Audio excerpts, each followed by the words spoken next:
ఎక్కేటప్పుడు వెళ్ళాలప్పుడు ఎత్తుకున్నాం వీటికాడ శ్రీరంగపురం ఎత్తుకునే చీర మీద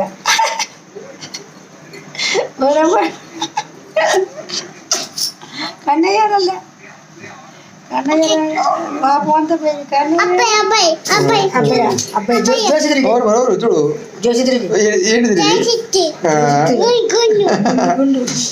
జోసిరెడ్డి గుండు గుండు బాబాయ్ బాబాయ్ పెట్టి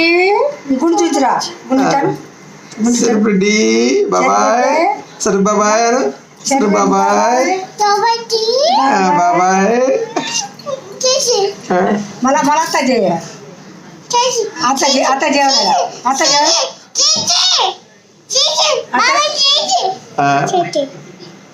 చిట్టి చేయాలి టైం అయింది క్లాస్ ఉంది ముందు అంటే చెయ్యి తర్వాత అయిన తర్వాత అన్నయ్య చూపించాను అన్నీ సార్లే అది మంచి చూపించా వాడు బాబు కొందరు బాబు అవో బయలుదేరాడు కాసేపు బాగానే ముందు అయితే అది కూడా చెప్పాను వస్తున్నా ఏం కావాలమ్మా